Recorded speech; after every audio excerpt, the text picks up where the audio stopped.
Hey friends, welcome back to another wellness update. This is not going to be a coaching session this week. Those will resume hopefully next week.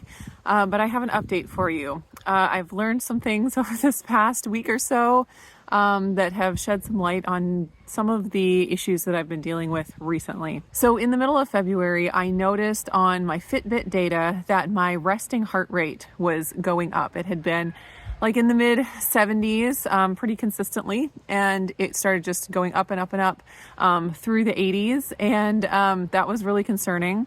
So my first thought was that it was my iron, and that made sense because I had that exact same symptom back when my ferritin was really low a couple of years ago, and that was one of the things that the iron infusion that I got helped. Like very quickly I noticed my heart rate going down and my heart beating softer. So it just made sense to me because my ferritin had dropped. It was down to 20 again. I was like, that's just what it is. And so I made the decision to go in and get some iron infusions. I did 4 iron infusions. That amount was supposed to get my ferritin up over 100, which is where I would like it to be normally. So I did that, and I was like, well, I just got to wait it out, and my heart rate will come down, like it did before, and everything will be fine. Well, my heart rate did not start coming down, and I started to notice other symptoms like muscle weakness, shaking, really extreme appetite changes. And so I was like eating so much because I was just hungry all the time. And I remember thinking, because I hadn't been weighing myself, unless I'm like trying to lose weight or something, I don't really weigh myself on a regular basis. So I hadn't been weighing myself, and I was like, I'm dreading stepping on the scale because I've been eating so much. I've got to have gained weight. And I remember stepping on the scale, and I was 2 pounds lower than I had been the last time I'd stepped on the scale. And I was like, wow, that's crazy. I totally expected I was going to have gained 5 pounds or something because of the amount I was eating. So I was starting to get a clue that it wasn't just the iron that was causing the symptoms, and I didn't really know what it might be. But thankfully, I am working with Jonathan Shane of the Keto Road. If you guys have watched my coaching videos, I've had 2 so far with him, and there will be more in the future. But he is working with me to try to help me get healthy, and he recommended some blood tests to get. And I was waiting to get them until, because you have to wait a certain amount of time after you get an iron infusion to get any iron tests. And so I was like, oh, I'll just get them all then. But with the symptoms as they were, I decided to go ahead and get some of the tests, not the iron ones, of course. And so I went and I got some tests done, including some thyroid tests. And those tests showed very, very clearly that I am in a state of hyperthyroidism. So hypothyroidism is very, very common. A lot of people have it. It's an underactive thyroid where you gain weight easily and you're cold, and it's just hard to lose weight, stuff like that. So hyperthyroidism is the exact opposite. Your metabolism goes too high, you have heat intolerance, you get sweaty, extreme hunger, losing weight easily even without trying. Those are some of the symptoms, although not everyone has all of the symptoms.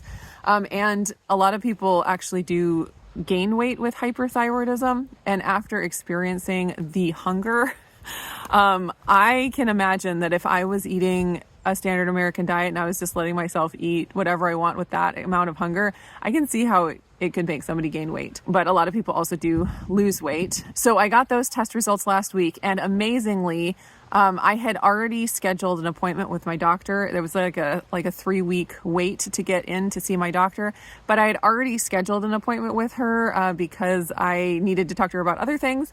And so it worked out 2 days after I got those test results, I had the appointment scheduled, so I didn't have to wait to get into her.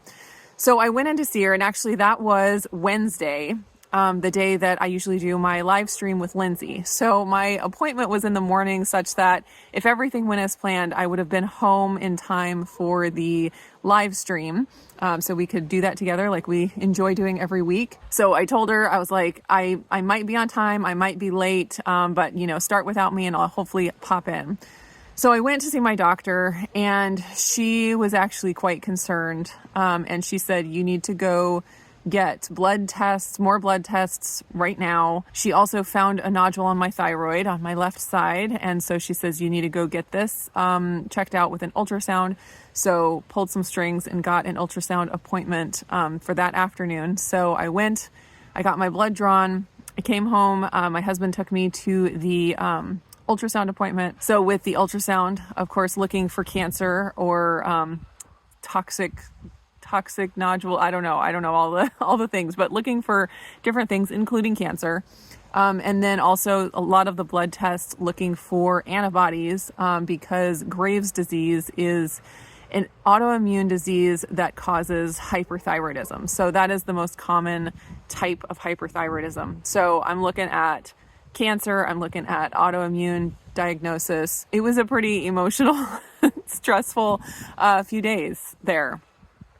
So thankfully, we got the results from the ultrasound and the nodule is benign. So I'm very thankful for that.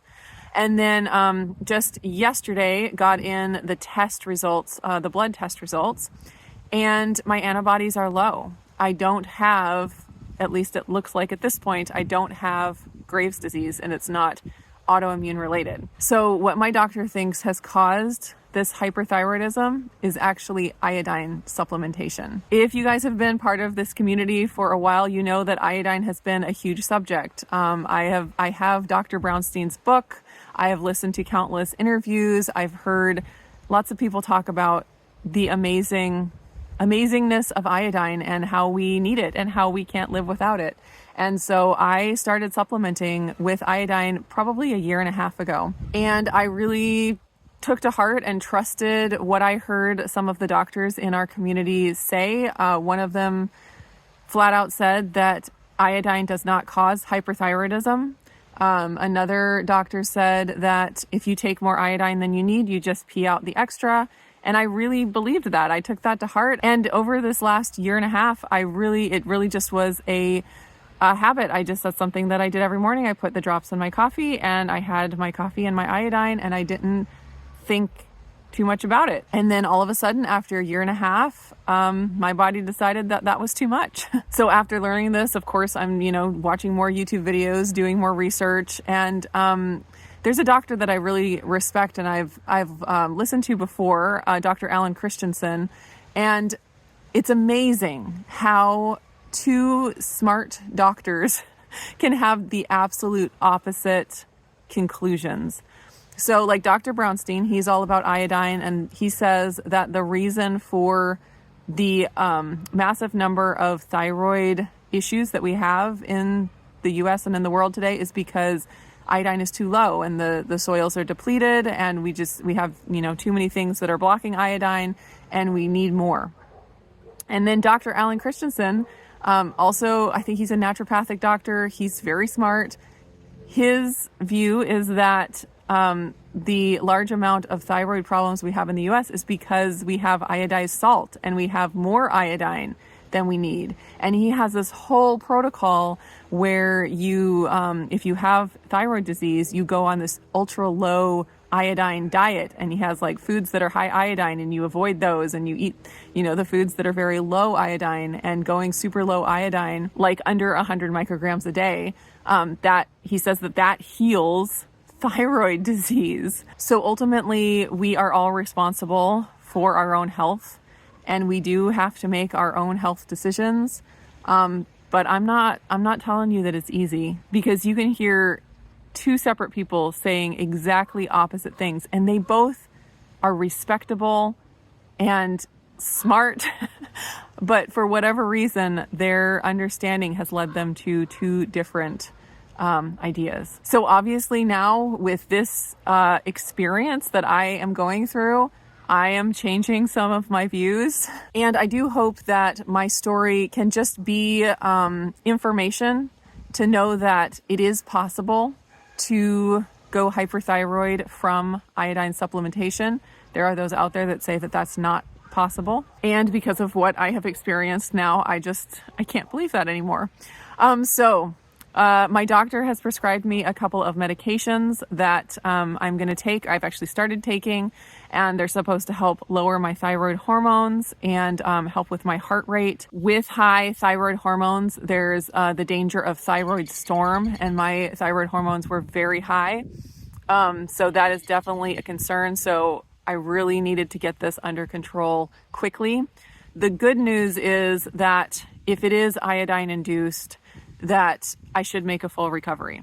Once my body works through it, it's not Graves' disease. It's not, autoimmune where it's going to be chronic. It's not cancer. Hopefully my body can work through this, using the medications, having the medications help me get through this hump. And then I should be okay. I am sad that there could have been damage to my heart during this time. That's one thing with hyperthyroidism, is that it really damages your heart and other systems in your body. And so it's sad to think about that. But at this point, I just have to be thankful that it's not cancer. I have to be thankful that it's not a chronic autoimmune condition, and that I just need to get through this, and hopefully things will be better on the other end. So thank you everybody for sticking with me.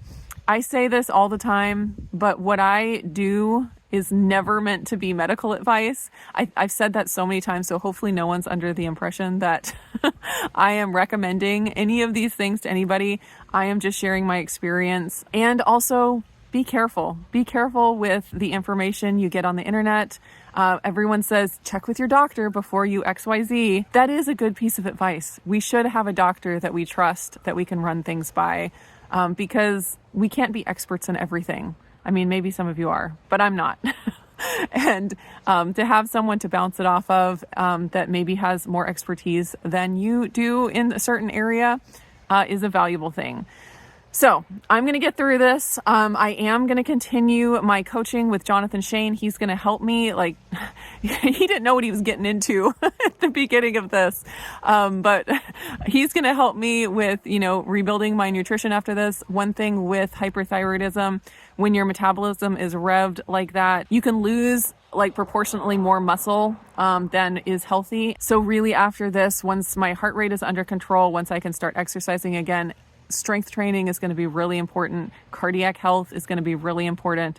And so he's going to help me with that. He's going to help me, nutritionally be supported through this, recovery process. And I'm going to bring you guys along on the journey. And don't forget, I'm not recommending anything. I'm just bringing you along on the journey. Thanks for hanging out. See you again in the next video.